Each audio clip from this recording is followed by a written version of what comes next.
Up next, Group 3 production GT cars from 56 to 65, an era when the USA and Europe went head-to-head. Ferrari and Porsche versus Shelby and Corvette. All cars up to 5 litres. A great playing field, this, to race hard and fast, as I'm sure they'll do again today. Row 1, a perfect example. A Shelby GT350, Tom Stour and Rob Walton in a Ferrari 275.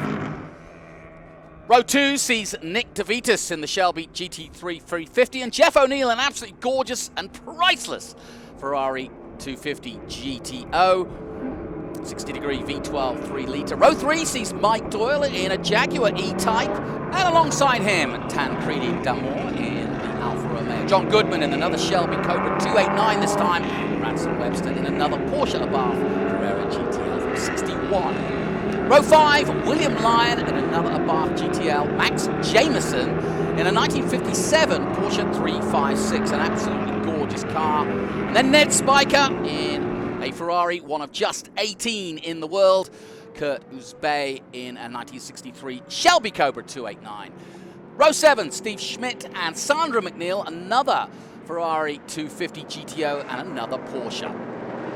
Row 8, Peter Whitehead in the 64 ISO Revolta GT and Charles Wegner in a 59 Ferrari 250 TDF. Row 9 sees Robert Bowden in an SWB 250 Ferrari, and alongside him, one of the few ladies competing, Susan Patterson in a 1962 MG MGA.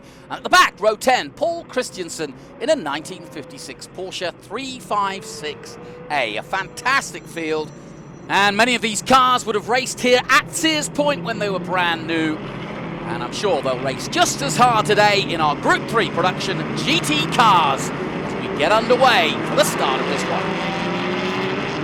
The pace car comes off and we go racing. Here we go. Let's see how quickly that Shelby gets up the hill. I would have thought fairly quickly. Away we go then for our Group 3 race. Second race of the weekend, and away goes the GT Shelby. The 66 being chased hard by the Ferrari, the 1965 275 GTB Special.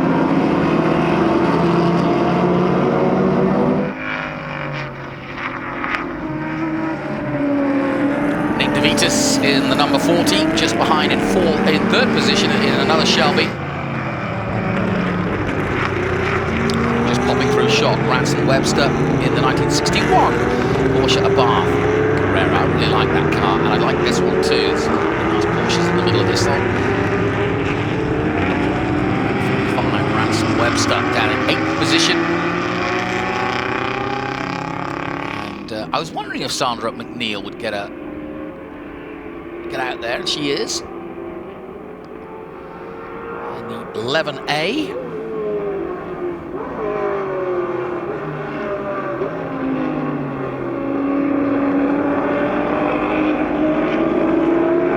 So we've got a race on our hands already. The Shelby out front, being chased hard by the Ferrari.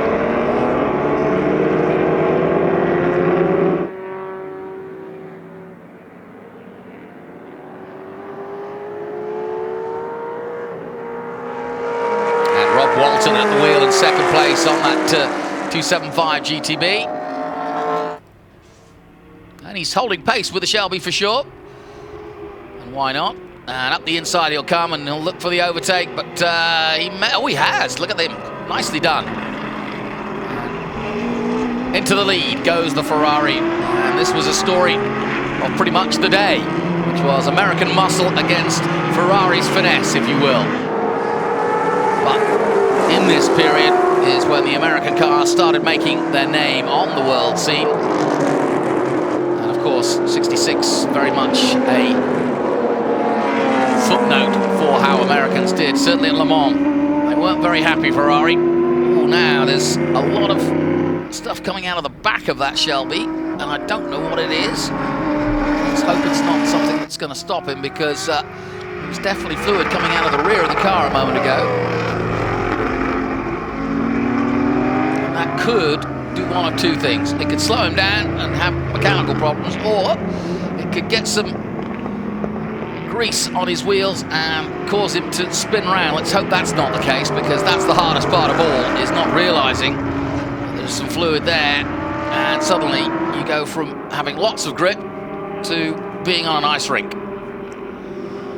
Right now, that's the last thing he's worried about. He's got his eyes fixated on that all-red Ferrari of Rob Walton, who takes a very wide line into he's pushing it to turn 6, but these two are going at it and pulling away, I may add. They're some 5 seconds up the road from the rest of the field now.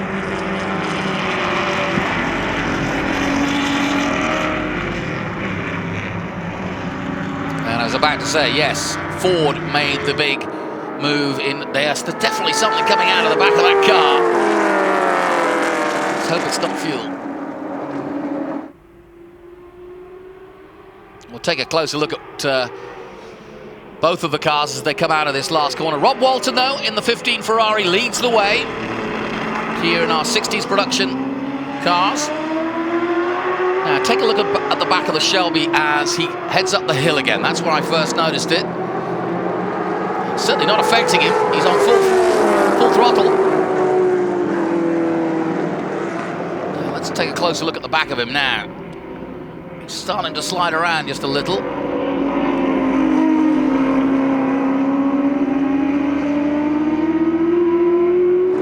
But whatever it was or is not troubling him too much. Meanwhile, Jeff O'Neill having the time of his life. Look at him go. He's up to 4th place. Just getting past the number 40 of Nick DeVitis. In fact, he's up to 3rd place now. So Jeff O'Neill is making his way in the Ferrari 250 GTO. Absolute joy to watch.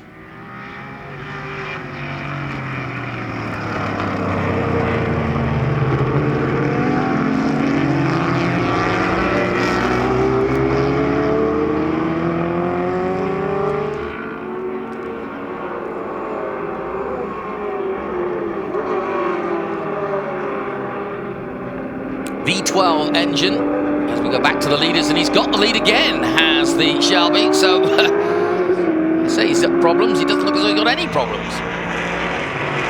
Shelby pushing on now.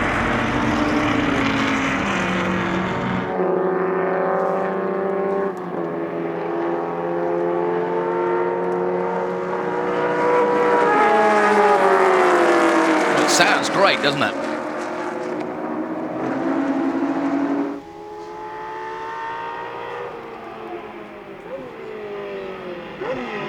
And they battle on and into the last corner again. Takes a very high, wide line, and back comes the Ferrari. This is a great battle. And I think they're having a bit of fun out there. Look at this side-by-side racing between the American car and the Ferrari as they cross the line together, side-by-side, up the hill. This is what we want.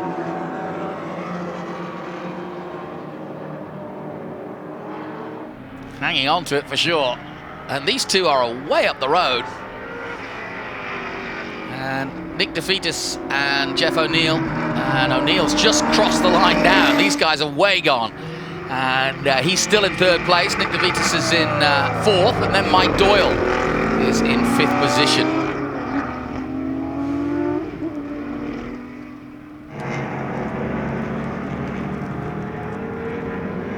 Glorious sight. Michael Doyle in the Jaguar E-Type. We haven't seen much of him yet, but he's down there. It is just at the back of this group, in fact. Here we go. This is the battle for 3rd, 4th, and 5th place. There is the 99 E-Type I just mentioned. Spoke to Mike Doyle about this car, and I actually had a sit in it myself. Beautiful. Leather seats, lovely. Typical Jaguar. And proper, as they say in England. But, it looks unwieldy. It looks such a long nose. It looks as though it would be a hard drive with the wheelbase. I think the elongation at the front makes it look as though it's along the wheelbase, and it probably actually is. He was telling me it drives like a dream. It's a really good handling car. See it as an example there. Back with the 22.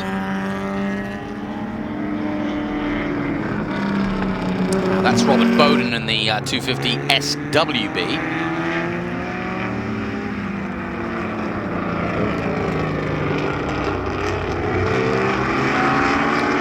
GTO Ferraris, V12 3-litre engines, Single overhead camshaft. 0 to 60 in about 6.1 seconds, gives you an idea, and a top speed of about 158 if you're playing your trump cards.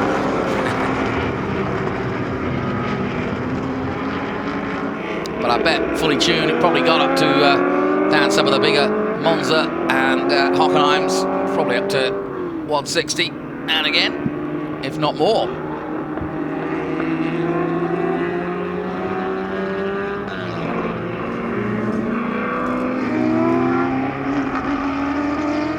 And back to the leaders, they're still going at it, and this has been a cracking race here in our Group 3 coverage for production cars from the 60s, the early 50s, or the late 50s and early 60s. These two have swapped paint and swapped position for the last few laps. And yes, I think he's struggling now to stay with the Ferrari.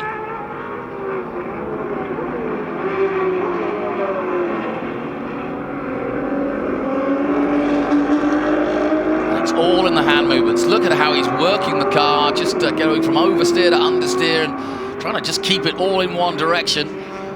No mean feat, may I add, and it is the way to watch just how good these drivers are, is just to watch the wheel only. We always tend to kind of fixate on the outside of the car, but what you need to do is watch the hands, and then you really get an understanding of just how good they are at muscling these cars around and just basically keeping them in a smooth line. It looks smooth, but when you see the hands and how much they're moving, then you really understand that there's a lot of input there. Deft input, slight input. That's what they say when they take you to the race schools. It's like a lot of input, but just minor touches to the steering wheel can make the big difference.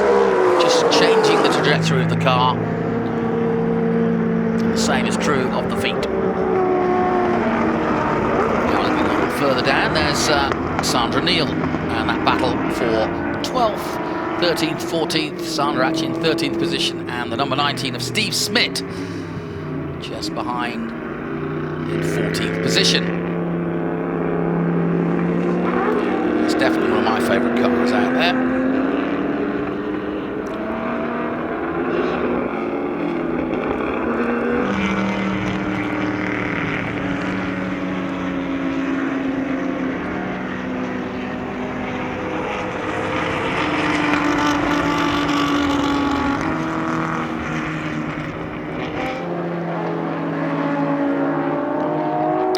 Charles Wegner, and there he is in the number 11 59 250 GT.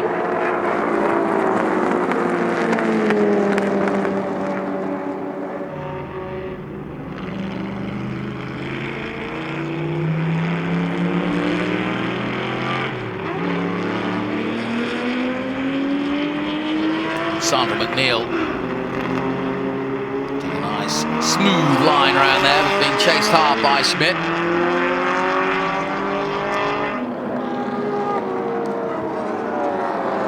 In that 1958 Porsche 356. Beautiful car.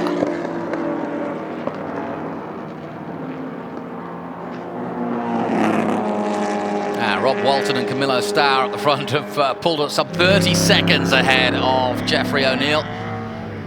Jeff in third place still, in his own little battle with Nick DeVitas and Michael Doyle, where we're watching this great little tussle between Sandra McNeil and Steve Schmidt in the Ferrari and the Porsche.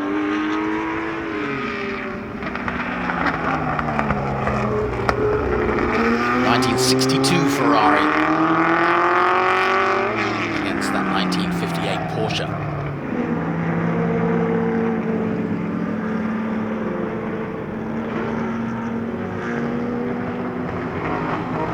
Crosses on the headlights just to protect them from any damage. He's got the adjustable rear flap there.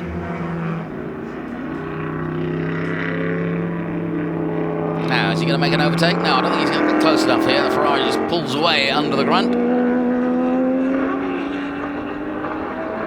Into turn 7 and back out onto the rear part of the Sonoma Raceway. The sun's starting to come out here finally here in Sonoma.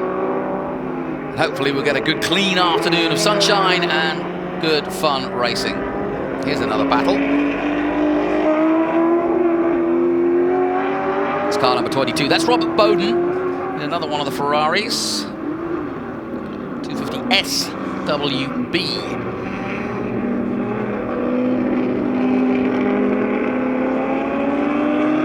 Bowden currently in 15th position, chased by Pete Whitehead in the ISO Revolta GT 64.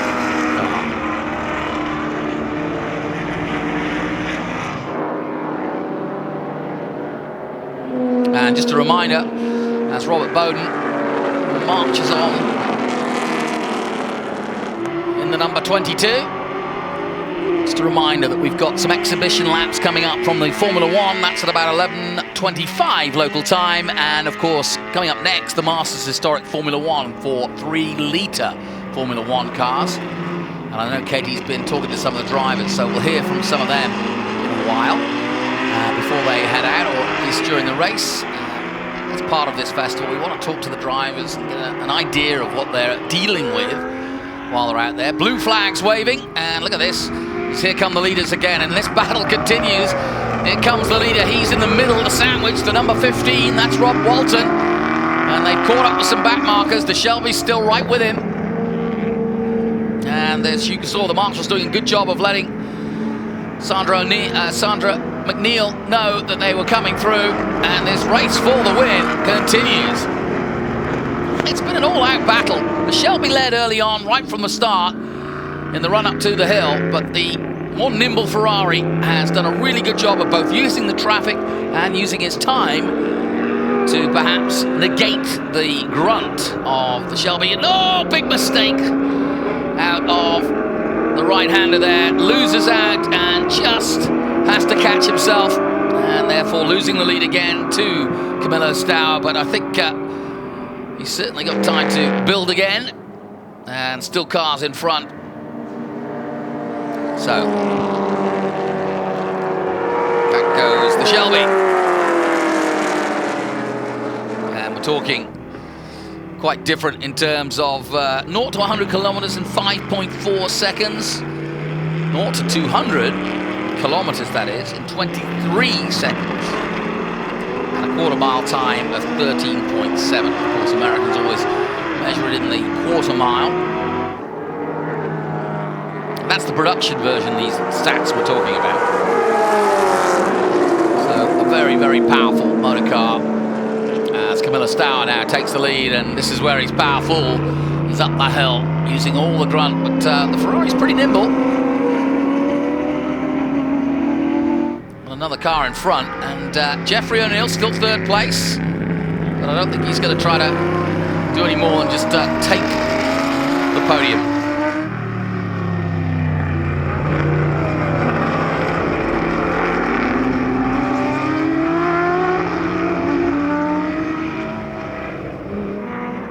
As I mentioned earlier, these are cars that effectively became the backbone to the SCCA events. In 1953, a single championship was awarded with points based on finishing position with each class. And then we had different classes from there on in, and you had a champion in each class. And that, I think, also encouraged people to feel that they could race different displacements, different types of cars, and still be a winner in their own class. Of course, that's continued long into sports car heritage.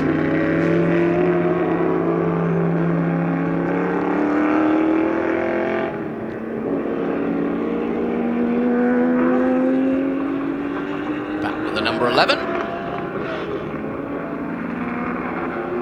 They've had a good little battle, these two. Sandra McNeil leading Steve Schmidt in the 19 Porsche. Size of the wheel, you can see that's one of the unwieldy parts, or something that people need to get used to. It's Charles Wegner in the number 11. It's the size of the wheel itself. Race wheels of modern day racing so much smaller. So just the sheer size of the wheel themselves was not a problem, but certainly getting some used to.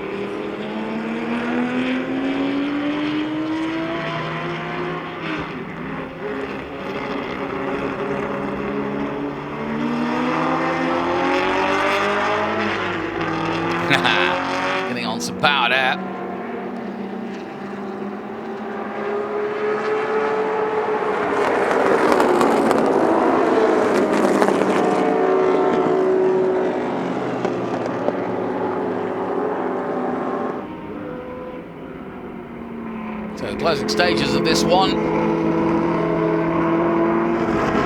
back to the leaders, and this is going to be a cracking finish as the Shelby all over the road at the moment. And Rob Walton pushing hard, and look at this, side by side again, and he's just using the grunt to get him back into the lead. But now last time out, the Ferrari almost went sideways there, but he's got it much more tucked in now and much more tight. And now they're having to deal with more traffic. 74 of Ned Spike, no, that's 71 of Max Jamiesson. Just passing through, passing past.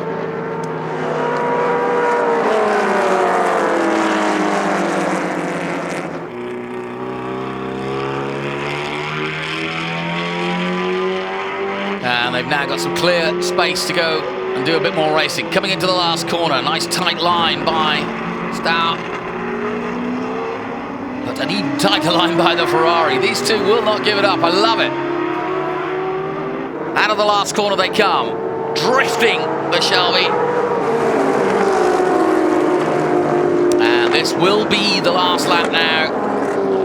And this has been a cracking race. I had a feeling that today's racing would be just a little closer, a little tighter than yesterday's, just simply because everybody's more dialed into the track, everybody's more used to how to race this track. Not an easy track to race, but once they're all dialed in, we're really seeing a really good spectacle of racing here. And this is a race that's battled on all the way through. Camilla Stour and Rob Walton here. American Shelby up against the Ferrari. I love it. Now, can Rob make one more attempt in the 65? Not close enough just yet. He's going to have some pretty good corners here in the next few corners if he's going to get close enough. Now, this is where he's got to be good. He's got to exit the next corner well, has the Ferrari, if he's going to have any chance of overtaking Shelby. And he's got to get this pinpoint too. No room for error here. You see he gets very close indeed, but is it close enough? He's going to get on the power now, and yeah, a little too much there. But this is his chance, and he knows it. Shelby starting to weave from side to side and get out of shape. There is one car in front of him. I don't think he'll be a problem. The Ferrari getting good grunt now down the hill. Last chance hotel then between these two great racers. And the Ferrari's going to make one look up the inside. He covers it off. And maybe the advantage is having that Porsche on the outside, because through they go. There's not a lot of room for anything else. The Ferrari turns it very tight. It's going to be a neck-and-neck run. Here we go to finish our Group 3 race, side by side, and the Shelby's just about going to take it. What a race! Ha ha ha! And confirmation of the result then. What a race. Tommy Stour in the Shelby GT350, winner over Rob Walton in the Ferrari 275, and Jeff O'Neill taking that beautiful 250 GTO to third place overall.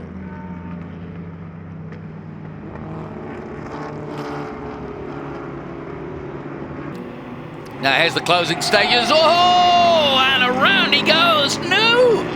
Just about misses out on being hit, but that was a bit of a moment. Everybody trying. And that was Tragedi d'Amore, and that was a big moment in the last corner. Luckily, everybody avoids him, and he avoids going completely round, thankfully. And out comes the checkered flag. You wouldn't want to be a museum curator looking after these cars, saying, and tuning in now and seeing your cars race like this. But hey, they wouldn't have it any other way. These owners of these beautiful cars, they were designed to race. So, have a look at the highlights then. The Shelby took the impetus early on, chased hard by Rob Walton in the Ferrari, and these two would then pull away from the chasing group and have their own battle throughout the race. Ferrari always taking a very tight line through 11, and in this case taking the lead. And back would come the Shelby, and look at that, getting sideways here and there. Lots of grunt. Battles throughout, Porsche and Ferrari. And the odd Cobra in the mix. And in the end, that was one of the telling moments. A bit of a mistake by the number 15, Rob Walton. But look how close that was at the end. Wonderful stuff to round out our Group 3 coverage.